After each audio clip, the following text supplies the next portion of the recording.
Ladies and gentlemen, may I have your attention, please? The show starts in 3, 2, 1, go. Good morning, CaneSport. It's December 27th, 2021. I'm Gary Ferman, the publisher of CaneSport.com, rejoined by our managing editor, Matt Shodell, as we discuss the news of the day. And Matt, I'm sure had a great Christmas weekend, a mellow time. Sunday night, we got word that the Miami Hurricanes aren't going to be making the trip to the Sun Bowl. No surprise there. We talked about that all last week. It really made no sense for them to travel to El Paso, Texas, with double digits of players and coaches under COVID protocols. They haven't been able to have proper practices, and that wasn't going to change this week. And really, I thought that the athletic department made the only decision that they could make. I mean, to me, unless you're playing in a major bowl game nowadays, like the bowl game's nice. It's a reward for the kids. But as a reporter, and what I'd recommend to the fans is what it's really about, is the 15 practices and getting the young kids better. And usually it would be getting the coaches to get the team better. But like in this particular scenario, the fact they weren't able to hold any real, quote unquote, real practices isn't as difficult or devastating, whatever the word you want to use, would normally be, because there's going to be I assume, a new system on defense, a new system on offense starting in the spring. And it's not like they were going to be able to get a jump start on that with these 15 practices. If they were, it would have been devastating to have not been able to have those 15 days to get inside these kids' head. And these coaches aren't really allowed around them in January and February until spring practice starts. So to have been able to get inside their head for, if they had a new coaching staff in place for those 15 practices would have been invaluable, because in the next 2 months, they're absorbing more on that, and they're able to sort of, look at more clips of what they're supposed to be doing and how to play and da-da-da. Now they have actual experience on the field doing it. So the fact that that wasn't able to happen regardless, like, it doesn't bother me quite as much that they did miss this time. Yes, you wanted to have them practice. Yes, you wanted to have them play in a bowl game, of course. But it could have been much worse. If Mario had hired a whole staff in a big rush to try and get them, to have these 15 practices to get a jump start on next year in the spring, and then this happened, that would have been truly devastating. So, I mean, it could have been, what I'm trying to say is it could have been worse. Like, if you want to look for a silver lining, that's your silver lining. Like, there wasn't a lot they were going to do other than to try to get, maybe a little bit better within their own games in a general way, not within any scheme they're going to be running next year. So, there's that. And I got a silver lining. That's the silver lining. And the other silver lining is... I got a silver lining. Oh, you have your own silver lining. There really is a silver lining, in my opinion. And that would be that Mario Cristobal had the chance to go out there and watch a couple practices and start to get a feel for the personnel on the team. And no, it wasn't full contact or anything like that, but he was able to at least make an assessment athletically in general, what things look like. And that will help him and his new staff, I believe, as he goes into the transfer portal and, reinforces what's already there going into spring practice. So that's the silver lining I can come up with, that at least there were a couple workouts that he was able to look at. Now, whether he walked away from there feeling good about the program he's inheriting or bad about the program he's inheriting. If you had to guess, what do you think he feels after watching whatever the hell he was able to watch? I don't want to, This is what we do. I don't want to do that. The coaches are most of them are going to be gone. There's going to be a new staff coming in. The players are going to have to reprove themselves. I think they're going to be asked to work at a level unlike anything they've ever been asked before. I think some are going to survive it, some aren't. I think there will be some that choose to leave. And it's going to be a whole new look going into next year. All right, let me give you my perspective. From what we were told by the only person who did a blog with us, which was Mike Harley, and they've made no other player available whatsoever on the record. From what Mike Harley said, the practices were the same as what they were under Manny Diaz, but socially distanced without any real contact work because they were spreading COVID around when they would hit each other or touch each other. So with that said, I'm going to go ahead and guess that Mario Cristobal could learn more about this team just from watching film from last year than from watching these stupid drills these old coaches were running on the practice field, which we have criticized time and time again. Especially when there's no contact or 11 on 11 type work going on whatsoever.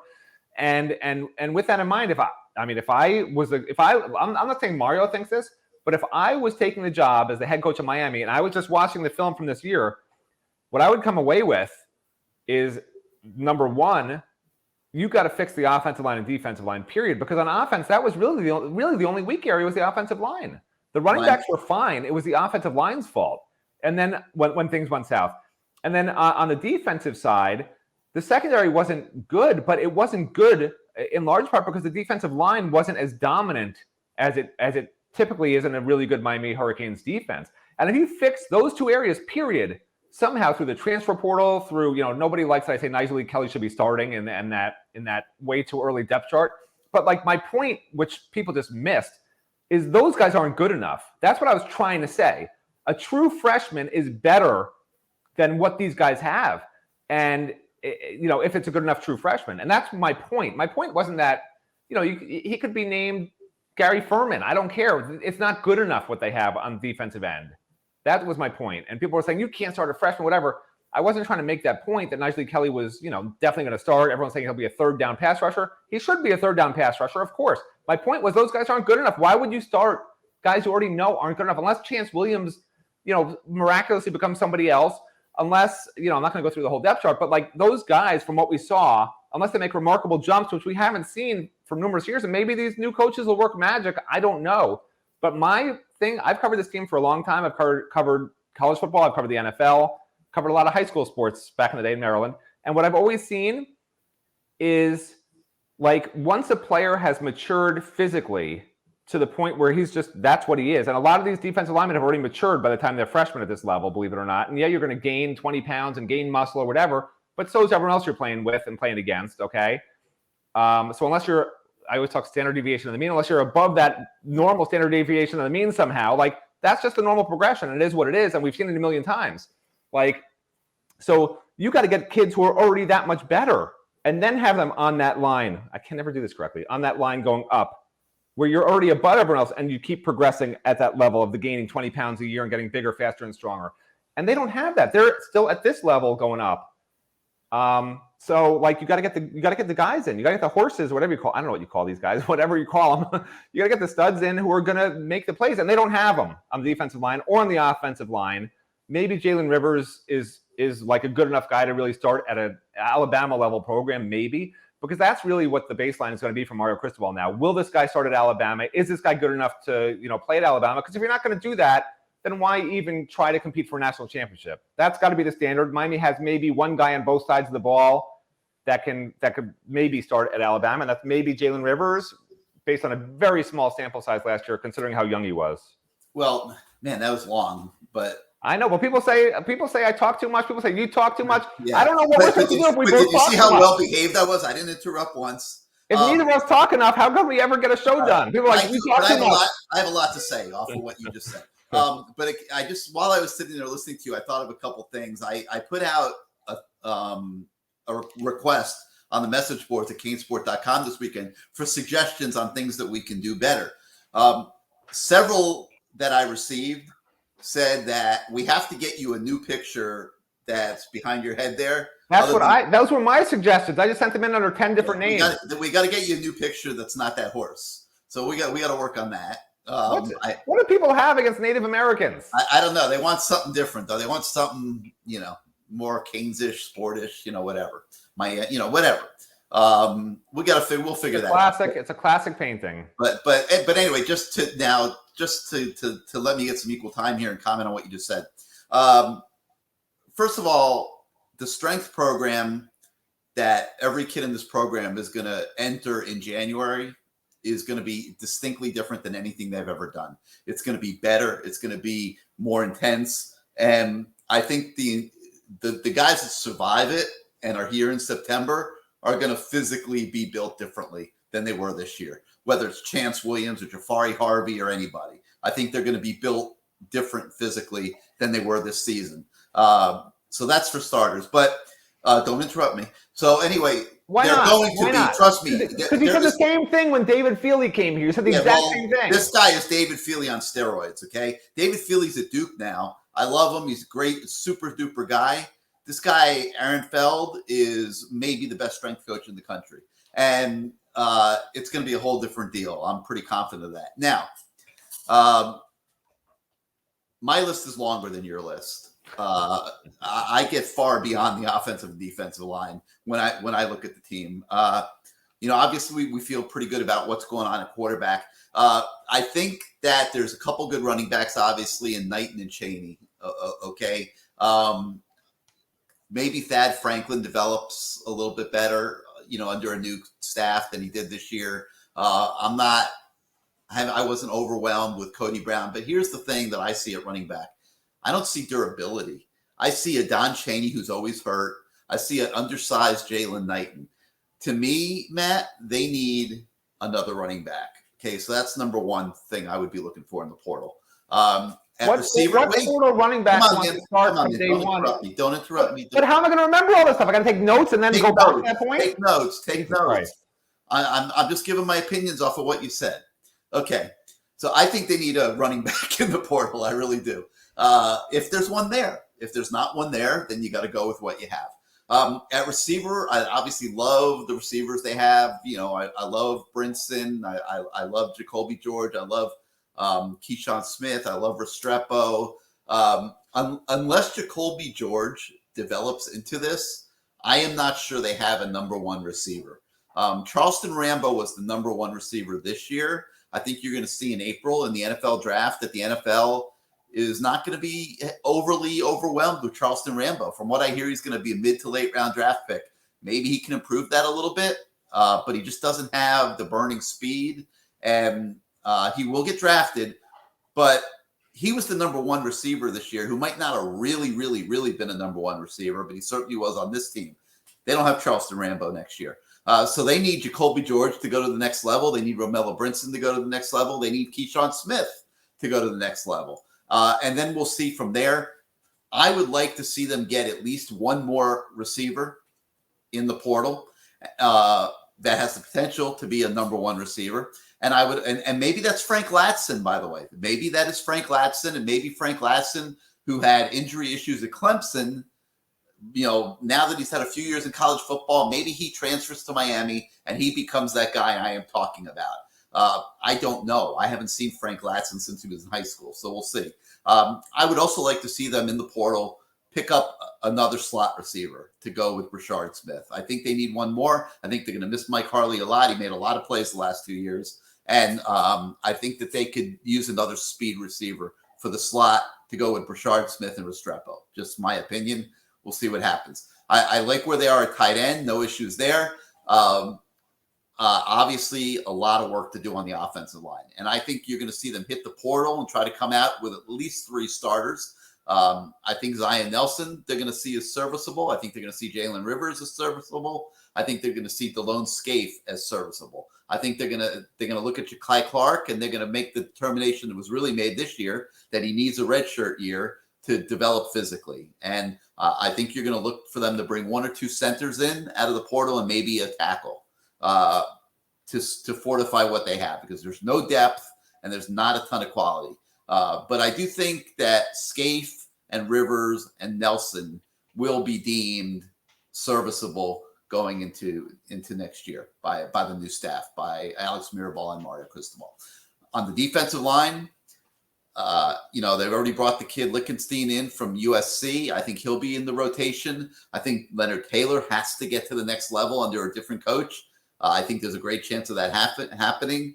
I think Harrison Hunt has to get to a new level. I think there's a chance of that. He's flashed now for a couple years. Now maybe with a better strength program and maybe better coaching even, although I like Jess Simpson, that maybe he can take it to a next level. And if you could do that, put him with Lichtenstein, at least they have 3, and then you got the Jordan Millers of the world and Elijah Roberts and those guys to clean up the other remaining reps that are available.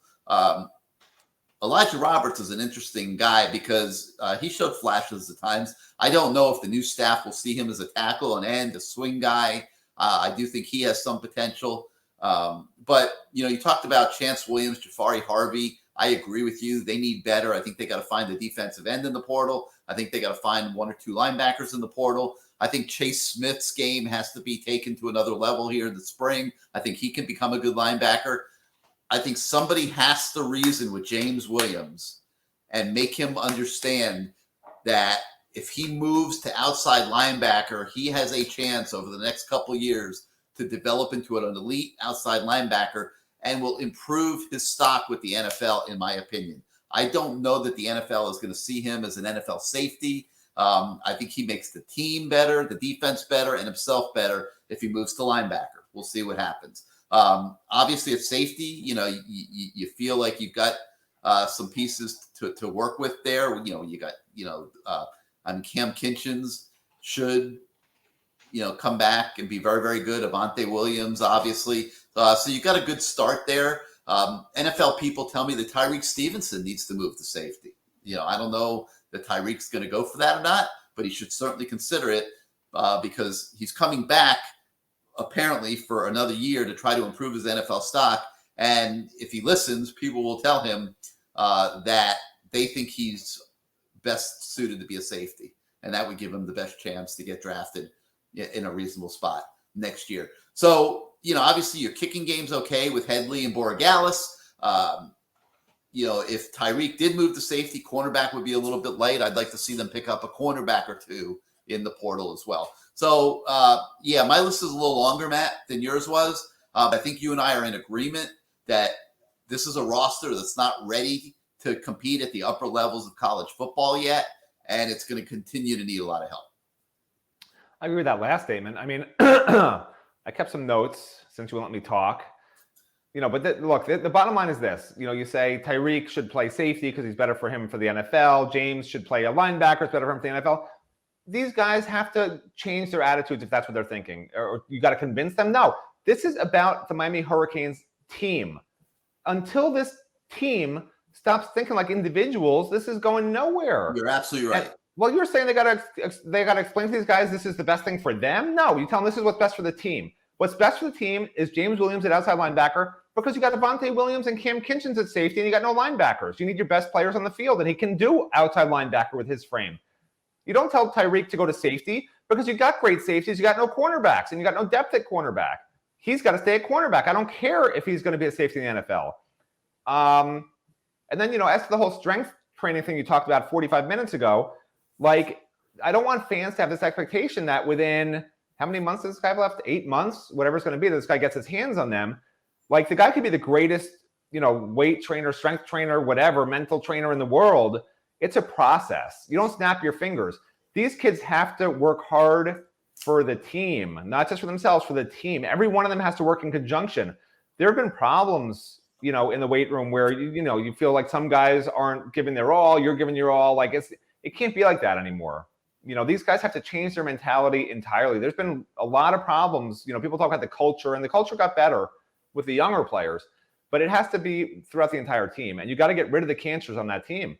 I don't want to rehash stuff, but Jim Larrañaga with Chris Likes, Chris Likes, people don't realize this. He tried to come back, and Jim Larrañaga's no, we don't want you back, because it's not about you're the best point guard on the team and you're the leader, leading point guy. No, it's you ruined our locker room. You can go to wherever the hell you want. Don't come back here. And, you can't, in football, it's the same way. You can't let individuals who are great players dictate what they're going to do and where they're going to play and how hard they're going to work in the strength room. And they don't want to be in the 5 a.m. workout group because they want to sleep in. You tell them what they're doing and they do it. And if they don't, goodbye. And that's how the team has to be from now on. That's the only way you're gonna beat the Alabamas down the road, to get guys like that with that old school mentality. And kids nowadays, they don't like it. They don't buy into it. And I'm very curious to see, once this new strength coach gets a hold of them, once they understand what Mario expects from them, if some of these guys go fleeing for the hills or if they buy in, because you better buy in, and you better buy in hard, or you will not make it. You'll be a backup. You will not play. And you'll learn in a hurry what's expected from you under Mario Cristobal. I know what Mario does. He doesn't take lollygagging for those old school curmudgeons out there who know what that word means. All right, now with that said, you mentioned running back. No portal guys coming in at running back and is going to be the starter from day one, because that guy is looking at depth charts. Anybody who's transferring right now, they're looking for a chance to play behind a great offensive line where they know they're going to be the guy and get to the NFL.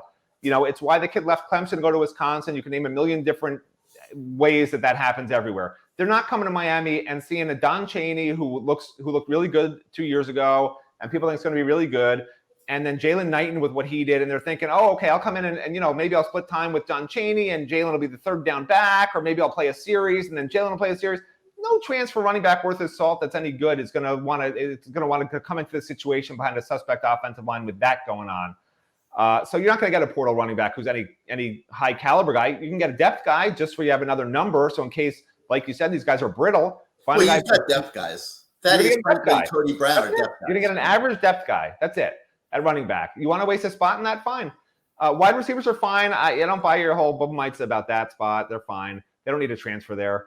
I think 3 offensive line transfers come in. I agree with you, and I think they need that desperately. The key is the offense. Like I said, it all comes back to offensive line, defensive line. You fix those 2 positions, magically those 2 units are going to get, extraordinarily better in a hurry. So it all comes back to what I said in the first place. You could have saved the 25 minutes you spent talking. We're done. Yeah, all right. Well, we're into 21 minutes now, and some people have been saying they want this show to be longer. So I think we'll make them happy because we still got a lot. Stop listening to my mother. She doesn't care. She says she doesn't care. We have a lot to cover here. Today's a pretty good day on CaneSport.com. All right. So moving on from that conversation. And the team not getting to go to, I guess we started by talking about the team not going to the Sun Bowl. But anyway, I had a chance to sit down with John Ruiz for a very detailed interview. And it really was fascinating. And I think you guys are really going to like it. And we broke it into 2 parts because it was long. You'll have part 1 today. You'll have part 2 tomorrow. But the goal of the interview was to answer a couple questions. Who is John Ruiz? Nobody's ever heard of him before in University of Miami circles. He wasn't like, a high profile Golden Cane or anything, in the lines of say like a Carol Sofer. He had been a season ticket holder and maybe had made some donations through the years. His sons played baseball at Miami. But the bottom line is, I don't think anybody on CaneSport.com, Matt, had ever heard of John Ruiz. Okay, so that's number 1. Who is John Ruiz? Where has he been all these years? And why is it his dream to build a stadium for Miami football? And those are the 3 questions that I set out to answer in this interview. And I went to his house and we sat down and talked for a good, 30 plus minutes. And I thought it was a riveting interview, and I think you guys are really going to like it. So part 1 is on the website today. Part 2 will be on the website tomorrow. And, you guys will be able to meet John Ruiz. I think you're going to like what you see. Now, some people have come to me and have been skeptical. I mean, Matt, you've heard some of it too. There are people out there that are skeptical that John Ruiz is real, that he's really going to be able to get this done, that he's really going to put up the money he's talking about putting up. I don't know if you had a chance yet to watch the tape, but I walked out of that interview feeling that this guy is genuinely looking to do what he says he's going to do. Yeah, I mean, look, there are people who say all the right things, and they're business people, and they know what sound bites sound good and what works and what doesn't work. And, I've talked to people who, some people who know him peripherally and say it's a scam. He's raising money and the money might just go nowhere, just sit wherever. Like he'll use it however he sees fit. I mean, I don't know what's going to happen. Like nobody's raising money. He's not going to pay for the whole stadium himself. If he wanted to, he says he can. But he won't. Watch. Whatever he wants. No. Anyway, the point's this. Yeah. If he was serious about building a stadium, let's say I have $1 billion that from all the millions of Canes fans that sent in donations to me, and I want to build a stadium. What's the first thing I do? do I call a media member and do an interview and say, I'm going to build a stadium where Coral Gables High School is, and the students, they can be homeschooled. It doesn't matter. Whatever. They'll find a place to do their schoolwork. Or would I ask for a meeting at Miami and say, hey, I really want to donate $250 million, but only to build a stadium, and I want to research places with you to find a logical spot, and let's get this done. Which would you do, Gary? Because I know which one I would do if I was actually serious about building a stadium somewhere. That's it. That's all I have to say. What's the silence? I get your point. I get your point. But he says he has met with people at the university. He had not like even the Herald wrote a story saying he literally told them he hasn't talked to anyone at the university yet. He hasn't even talked to anyone. This was a week after it was first. He first sent out these tweets that he's going to build a stadium. He hadn't even talked to UM. What's the first thing you do if you're building a stadium for a school and you're so happy to help this school? I mean, it doesn't make any sense. Like to me, it's always what makes logical, what's real, what makes logical sense if you're going to do something. How would you actually go about doing something if it's real versus have a pie in the sky idea that I don't know why, people say it's a scam, whatever, but this is what a scam would look like is I'm building a stadium, send me money. He hasn't said send me money, but like, I'm raising money for a stadium or whatever the hell he's going to wind up doing. Like, I don't get it. I get your point. I don't get it. I totally don't get it. The guy might be the nicest guy in the world. He might have the best intentions in the world. Maybe he will build a stadium, and maybe he'll build it on top of Coral Gables High School so the kids can still go to school during the day, and then you just take an elevator up to the stadium afterwards. I don't know what he'll actually do. All I know is in real life, if someone was going to build a stadium at a school, they would meet with the school. That's the first step.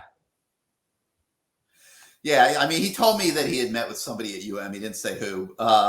He also told me that he and his son rented a helicopter and did a flyover of the entire county, making sure that they looked to see different possible locations for this stadium. And Tropical Park is very much on the radar. Let me tell you something. People, a lot of fans don't understand this. Miami looked at Tropical Park as doing a dual stadium deal with FIU back when Donna Shalala, I think, was wrapping up her tenure, if I remember correctly. And Miami is the one that wound up saying no to FIU. And so FIU went and built their own little weird stadium. And but that's where that went at Tropical Park way back when. And there's Ruiz wasn't there with his $500 million check. Everybody knows Coral Gables will never approve any stadium ever. It's like to even have mentioned it, for him to even have mentioned it just shows how out of touch he is. And like the next day, some Coral Gables congressman's like, it will never happen. Like people were calling him in a panic. No, that's and not he happening. Publicly had to say, like, listen, this is never going to happen, And then John Ruiz sent out some tweets saying this guy's a dick or something. I don't know if I can say dick on the people's names is dick, so I guess I could say dick. Well, the whole thing's nuts. The whole thing's a little nuts, Gary. I got to tell you. I know it is, but I kind of suggested to him, hey, there's probably some other stuff that they could use over there at the university. Yeah. That maybe you could put that on your list first or whatever. And I thought you were doing the interview to get him to give you the money so that we could disperse it how we saw fit. That's what I thought this whole interview was about. If he wanted to buy CaneSport, I would let him buy CaneSport. I would. I would. If John Ruiz wanted to buy CaneSport, he could buy CaneSport. But how about this? Instead of Hard Rock Stadium, we could do like CaneSport Stadium or something like that. That would be pretty good. Yeah, you could give CaneSport the naming rights. The naming, yeah. Tell them to spend the money on the naming rights. Buy CaneSport and put the name on the stadium. There you go. Now you're on to something. But anyway, not to get long-winded about John Ruiz, but it's an interesting interview. I think everybody will enjoy it. Then come back to the message boards and talk about it. And I'll obviously chime in. I'll be curious to see what everybody thinks of John Ruiz after you get this introduction. And remember, like I said, I set out, for 3 questions. Who is he? Where's he been? And why is it his dream to build a stadium? And I think we answered those. So I hope you guys enjoy part 1 today, and then we'll have part 2 tomorrow. All right, Matt, but that's certainly not the only content that's on the website today. We introduce our top 10 Cane moments of 2021, and hopefully we didn't leave any out in the article. I'm sure we did not include Miami having to not play in the Sun Bowl. That did not make the cut. We decided to not use that one. Yeah. But there's obviously some obvious stuff in there. Obviously Mario getting hired, Manny getting fired, Blake getting fired, are among the top 10 Cane moments and Cane stories of 2021. So we've got that on the website today. Hope you guys enjoy that. And then it's about recruiting. And, there's a lot of offers going out, particularly 2023 right now. And because Alex Mirabal, I guess, is the only new working member of the new staff right now, he's offering offensive linemen in 2023 like crazy, Matt. And the thing that's jumping out to me, and today we've got stories on 4-star from New Jersey, Chase Basanti. God, I can't even read my writing here. And also 4-star offensive tackle from Missouri, Caden Green. So we've got a story on those two kids today who were just offered by Alex Mirabal and are now Miami recruits. But Matt, the thing that's jumping out at me is with every one of these, and there've been 6, 7, 8, 9, 10 of them in the last week, offensive linemen from 2023 that are being offered. The thing that jumps out at me is the size of the human beings. And Miami's not recruiting undersized linemen anymore. Okay, this is a whole new ball game. When Mario Cristobal went to Oregon, he built that program to look like an SEC offensive line. He built that from the line of scrimmage, and his linemen looked like SEC offensive linemen. I think within a couple years, you're going to see the Miami offensive line looking the same way. And Matt, these are big dudes they're recruiting. I mean, yeah, I'm a little torn. I mean, I love the old look. I love more than anything getting to call 100 kids that have offers because look, it's easy to do stories. I mean, you got 100 kids to call instead of 20 or whatever. And it's funny. Like I saw, I think it was a couple of weeks ago, some kid said my account was hacked. I'm a 4-star. I just got a Miami offer. So just for fun, I sent him a DM. I'm like, oh, you got an offer? That's great. Send me your information. He's like, I need a Rivals bio, whatever. And then I sort of got tired. But it's like when you get one of those emails, from one of those people, oh, I lost, $4 million is tied up in the U.S. If you could just send me $80, I'll send you 10% of the $4 million. It was like one of those, you sort of like to say, oh, okay, sure. And you see what they send back and you talk to them for a couple of times. Just if you're bored, so that's what I did with this kid. I think it was a kid.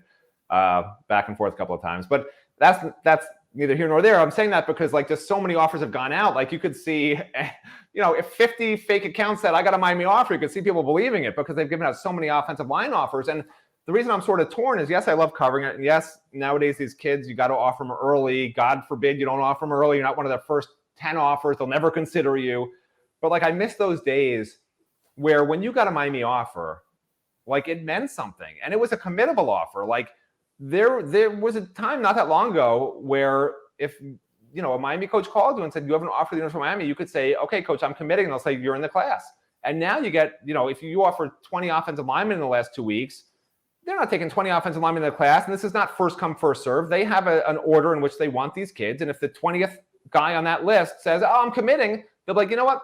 Hold off, come visit. We'll see you. I want you to see everything first before you commit. They have these things they say to these kids, So I just miss those days where you weren't just willy-nilly giving an offer. An offer meant something to everybody who got it. It just feels like every 4-star or 5-star nowadays gets offers from every program, not just Miami. It's not a Miami thing. And it's just like everyone has to follow the leader. And if these 8 SEC schools offer, now we got to offer. We don't want to be the last one to the plate. And now the kid thinks we don't like him and we got on him late and he gets pissed. The whole thing is pandering to these recruits. And part of the problem is websites. Definitely not Rivals.com. Rivals.com would never be part of this problem, right, Gary? But all these... No comment. If I could tell you guys how many kids have texted me, why don't I have 4 stars? Why am I a 3-star? Why you drop me a star? Just a plethora of complaints. I'm like, I don't do the stars. So any recruits watching this right now, Gary and I do not do the stars. We apologize. We apologize for Rivals.com's ratings if you are not happy with them. Right. But that's just my little sidebar piece for people who are still watching at this point, which probably not many of you. But anyway, the point I was making is that the guys that they're recruiting are getting bigger. They're recruiting bigger dudes. They clearly want a bigger, more physical offense. Let me tell you something. They've offered 1 3-star, and he's a Cincinnati commit. Every other kid they've offered at offensive line is a 4-star or a 5-star. which you could say they're bigger kids, but that's why they're 4 and 5 stars, Gary, because they are that big at this age. So yeah, they're offering bigger kids, but you could also just as easily say they're offering every 4-star and 5-star on the planet that's an offensive lineman. Like, it's the same thing, what you're saying versus that. So I don't know if they're offering them because they're bigger or if they're going, I don't think they're going off lists, but like, well, bigger and better. And the other thing they're doing, Matt, is they're showing a willingness to go around the country and compete for the best players. And that's what I've been screaming about here for many, many years. They're not just looking for layups up the street, you know, and taking guys that can't play because they go to American Heritage or, you know, or something, you know, along those lines. They are willing to go wherever they have to go in the United States, and they are willing to slug it out with the kingpins of college football for these linemen, because these linemen are what are going to take Miami football to another level. That's not what's important. What's important is, will they get them? And we're not going to know till December or February of next year, because of course, but it's just a waste of time. It's not. Not a waste of time with these guys. Well, they've got to win games. They've got to win games this year. If they can win 10 games this year with a new coaching staff you know is going to be there, and they show development, these kids will come. If that doesn't happen and these kids don't come, it's going to be a disaster, because you see the snowball effect. Like, they have to, as crazy as it sounds, because you should have a 2 or 3 year grace period for new staff. They've run out of time. Like, they need to win this year, and I think they will. Great offensive lineman at Oregon without 10 wins, but we'll see. It's pointless for us to, you know, say what's going to happen because we have no clue. Yeah, but guess what? Guess where those offensive linemen were from? That's the problem. Miami's had problems with offensive linemen because they're not from down here. You know, they get, you look at where those offensive linemen in Oregon are. They're from out west. And like so many kids, USC, like how many major programs? They got John Dennis from Miami, Matt, to go to Oregon. Yeah, and he's been a backup for 2 years. Correct. I mean, whatever. And they're major offensive line right after players. their bowl game, you're going to see him go into the transfer portal and come to Miami. Yeah, if he goes in the transfer portal, I think he will come to Miami. But my point is, like, that's not where they generally get their offensive linemen from. And guess what? They're offering kids. You know, these offensive linemen they're offering are from some of them are from California. They're not from Florida or the South, most of them. You know, I think there is a couple from Georgia, a couple from Alabama, but a lot of them are from out west, because that's where these offensive linemen are coming from right now. The athletic, versatile, 6'6", 320-pound offensive linemen, for whatever reason. They used to come from Pennsylvania and Ohio, and that used to be where Miami would grab them from. But now they're like coming from like California and places out west, and that really helped Oregon get these guys. And now Mario's got to, you know, Mario and Alex have to be able to convert that and get these guys to Miami. And these visits these kids take, a lot of them are taking spring official visits. They've already been telling me they're taking spring officials. Like, Miami's going to either have a really good class by the time the season starts, or fans are going to be worried, because I think a lot of these kids are taking spring officials, committing before their seasons, and signing early. That's like the new sort of fad in recruiting, and it's getting more and more likely that that's what these kids do, especially because in the fall you don't know with COVID what's going on, and like these kids are just moving everything up. And he's got to get the staff together, get to work on recruiting like yesterday, and land a lot of these some kids. Guys are still in bowl games, and he might be looking at some NFL guys that still have a couple weeks of commitment left. So I think that's what's holding up the staff. But, you know, we'll see what happens there in the coming days. All right, Matt, we've gone 38 minutes. I think that's enough for everybody for today. I hope everybody had a great Christmas. Welcome back to Good Morning CaneSport. Hey, wait, don't you know how many stone crabs I got? Oh, shoot, I forgot to ask you about that. Yeah, what happened? You know what the legal limit is on stone crabs? No. A 1 gallon bucket per boat. And we filled the bucket up entirely. Yeah. Like, you had to literally stack the stone crabs so it would be legal, so they would fit not over the top of the bucket. How many crabs? It was crazy. Did you count them? 50. 50 claws. 50 claws. Wow. You are cutting the claws, right? And throwing the crab back. What are you using to cut them? You grab the crabs in the pot. I can't get my hands in here. How do I get? Oh, here we go. You go down, grab them, pick them up. You crack one claw, put it in the bucket, take the carapace, whatever it's called, of the crab, and throw it back in the water, right? You break it down and you put it back, and you throw the crab back in the water. And that's if you take both. You leave one claw, right?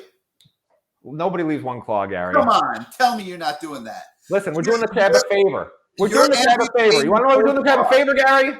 What crab wants to carry on these 2 giant claws? They could barely move with those 2 giant claws. We're freeing him of all that weight. How are they supposed to move around? The crabs survive fine. There's no law. Joe's printed up some stupid story on the back of their menus 500 years ago that said the fishermen only take one claw and leave the other $100 bill in the water. They throw the $100 bill back in the water because the fishermen don't want money. I'm tempted to call the Wildlife Authority right now. Oh my God! And turn you in. You're only supposed to cut. I'm telling you, you're only supposed to cut one claw. I'm going to research. There's no cutting. I'm going to research it by tomorrow. No, you are amputating. You are ruining the lives of the crab population of South Florida. They throw back the claws, and they are perfectly fine. But they got to be able to move around with what you know. What do you think the claws are for, Gary? You think they eat with their claws? No, they don't eat with their claws. They eat with their mouths. They're like the claws are for one thing. What? For us to eat. I'm researching this. The claws are for protection. Okay, listen. The claws are for protection. Okay. And they hide. We put those nice pots down with plenty of pig's feet for them to eat. They don't need their claws in the pots. But when you dump them back in without legs, essentially, how many crabs as the season goes along? Do you know how many crabs as the season goes along we find in the pots? And we're not the only ones. These crabs have no claws left. They're just in the pot with no claws. It's not us taking all these claws. Other fishermen, they take the claws. Like, it is what it is. Once in a while, like once in a billion years, you see a giant claw and a little tiny claw where some nice person like yourself said, I'll throw the $100 bill back in the water. And that's that. You know, they were so rich, they don't need the $100 bill. And, you know, that's fine. But the crabs, it's I think you can get arrested. I think you're incriminating yourself right now. Seriously. Oh, my God. Everything I've ever heard is that you can only take one claw at a time. It's not true. All right, well, I'm going to research. There's no commercial fisherman who takes one claw. Well, you know what? Let's do an interview on CaneSport with a commercial fisherman and see how many claws they take. No, I'm going to report back tomorrow on this. I'm going to research this, seriously. Because I think you're breaking the law, and I can't, you know, the Canes. I'm going to read you the actual UFI FAST regulations. Ready? Harvested claws must be at least 2 3/4 inches, while both claws can be harvested if they meet the size requirement. Leaving one claw gives the stone crab a greater chance of survival. That's the actual law. You're allowed to take both. Legally, you're going to make stone crabs extinct. When we're old and gray and living God knows where in our 80s and 90s. Listen, tell John Ruiz if he gives me $100 for every stone crab I get, I will keep one claw on that stone crab. Okay? There won't be any left in a few years. If you guys are cutting off 2 claws and they can't survive, there's not going to be any crabs left. They actually do. Damn price is so high. Believe it or not, they actually do census of the stone crab population. Have you the harvesting season yet this season? What's that? Have you been to Joe's yet this season?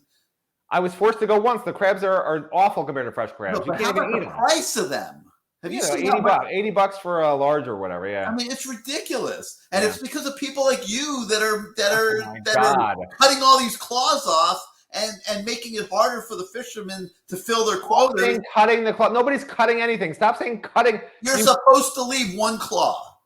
What does that mean? You're supposed to. Legally, no. Legally, you could think like when of us. There's a lot of us out here like stone crabs. Okay, we don't all have a boat and can't go fishing like you and pull 100 claws out of the bay and have our stone crab feast. Let me put it in $20 for 4 claws at Joe's. Let me put it in terms you'll understand. Tyler Van Dyke can throw passes lefty, but he's not legally required to, so he throws them righty. Okay? Legally, you can take off both stone crab claws. You could just take off the right one and leave the left one, or take the left one off and leave the right one, but there's just no point. You don't need to. I'm horrified. I got to research this, though, seriously, because I can't. I literally just read you the regulation. I don't think the fans would like it if you were in jail. I know I wouldn't like it if you were in jail. You know, you're a very valued member of our team at CaneSport. And listen, I am going to research this by tomorrow morning. You read way too many Joe's Stone Crab menus. You read the back of that Joe's Stone Crab menus. You think that, you know, the stone crabs live a wonderful life with one claw. They're so happy. So Joe's builds little cities under the water for the stone crabs to live in. They have beautiful TV sets in these little stone crab huts that they live in. It's wonderful if you read the back of the Joe's menu. It's not reality. When you catch a fish, you're killing the fish. When you catch a stone crab, you take the claws, the stone crab lives quite happily and with a lot less weight. It can scamper around a lot easily. I'll tell you what, Gary. How do they move if they don't have their legs? Their claws are like their legs. You don't understand. No. Well, how do they move? They're what's it called? A cephalopod? I don't know. They have like 12 little legs. Okay, so I don't know if you've seen a picture. You know what? I'm gonna put a picture of a stone crab on my screen because I can't even describe it to But they have 12 little legs at the bottom of the crab. Let me find a stone crab picture for you, Gary. You're making me nuts. Just give me a minute, all right? Listen, I feel bad for these crabs. Well, you shouldn't, because we're taking a lot of weight off them. They can scamper around a lot easier. Bad enough they bite on your pig's feet and get stuck in your crab. All right, so here we go. This is a stone. I can never get this correct. This is a stone crab. Okay. Oh, how do I get it? Of course, it's me, but I can't get it. I can't get it focused on there. How do you get it focused on there? Let me turn this light off. How the hell do I get it focused? There it is. It's in focus. We can see it. No, you can't see it. Well, hold it right there. Perfect. I'm trying to get the legs. Still. You had it perfect. Hold it still. Look. Maybe this is a better one. Wait, hold it still. Hold it still. No, that's not a good angle. That's what I'm saying. Yeah. There, stop.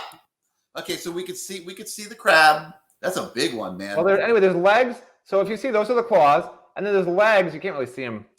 But he's got little legs on the bottom, is what you're saying. Yeah, it's correct. So it's got legs that it crawls around with that aren't the claws. I don't know why this camera's the worst. Well, it's the lighting and everything, but we get it. We see it. Wow, that's pretty cool, though. It's got legs underneath there. It's very cool. I feel horrible for these crabs. It scampers around like that, and it's got these two giant claws, like the Hulk, and it's trying to also have these two claws it carries around with it, and we're freeing it of all that weight. Like, imagine if you, Gary, imagine if you ate 80 key lime pies at Joe's, and those were all sitting in your stomach, how much weight that would be. And then imagine if I could magically just rip it out of your stomach, how much freedom you'd have. You'd be an elite athlete at that point. You can run around. That's what we're doing for the stone crab population. We're helping them. No, you're cutting their legs off. Do you know what stone crabs? What do you think eating stone crabs? No, I understand, but you're cutting both of them. You're not letting you're leaving them defenseless at the bottom of the sea. They grow them back. The only predator down there is octopus. If they can avoid some octopus, they're growing those legs back every season. Well, I feel bad for these guys, man. They're seeing your pig's feet. They're thinking they're having like the Last Supper, and they're going after the pig's feet. They get stuck in your trap, and here comes big old bad Matt reeling the trap up, and he's going to chop off, but not one of your claws, but two of yours. We're turning them from Navon Donaldson into Willis McGahee, and they say thank you when we're done with it. All right, that's going to do it for today. I'm going to research this and come back armed with more information tomorrow. Everybody, enjoy your day. For Matt Shodell, I'm Gary Ferman. We thank you for joining us once again on Good Morning CaneSport, and I'm off to try to save some stone crabs for Matt. We'll see you tomorrow, everybody.